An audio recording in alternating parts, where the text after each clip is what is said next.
আরামবাগের গড়বাড়ি বিবেকানন্দ স্পোর্টিং ক্লাবে বিবেক মহোৎসবের শুভ সূচনা হয়ে গেল রবিবার। ক্লাবের পক্ষ থেকে স্বামী বিবেকানন্দের 162তম জন্মদিন উপলক্ষে 8 দিন ব্যাপী সাংস্কৃতিক অনুষ্ঠান, নৃত্য, গান সহ বিভিন্ন অনুষ্ঠানের আয়োজন করা হয়েছে।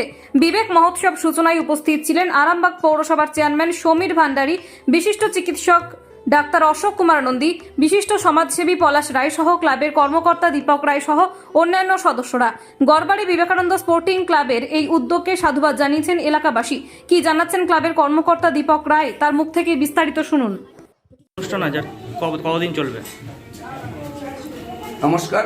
গড়বাড়ি বিবেকানন্দ স্পোর্টিং ক্লাব সারা প্রতি বছরের না এই বছর 162তম জন্মদিন বিবেকানন্দের পালন করছে।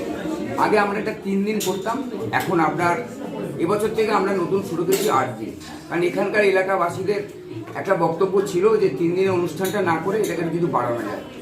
তাদের কথা মতো আমরা এটা বাড়িয়েছি এবং আজকে গানের কম্পিটিশান আছে। সন্ধেবেলা আপনার সিরিয়ালের একজন আছেন রুকমা রায়, আর একজন আছেন আমাদের জি বাংলা মিরাক্কেল খ্যাত শম্ভু মণ্ডল। প্রতিদিনই সন্ধ্যাবেলা অনুষ্ঠান আছে, আপনারা সকলে আসুন, আপনাদেরকে আহ্বান জানাচ্ছি। এবং যাদের বড় কৃতিত্ব ক্লাবের যেসব সদস্য এবং আমার এই গ্রামবাসী,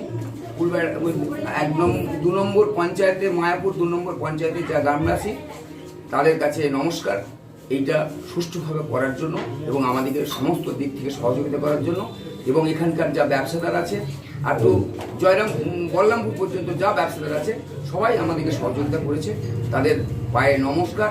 এবং আমার আগামী দিনে আমরা যেমন করতে পারি এই সুব্যবস্থা যেন তেনারা করেন, যেমন হাত বাড়িয়ে দিয়েছেন আবার যেমন হাত বাড়িয়ে দেয় এই আশা রাখি।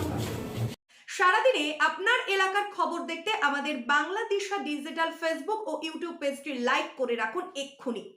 আপনারা দেখছেন আমার বাংলার নতুন দিশা, বাংলা দিশা।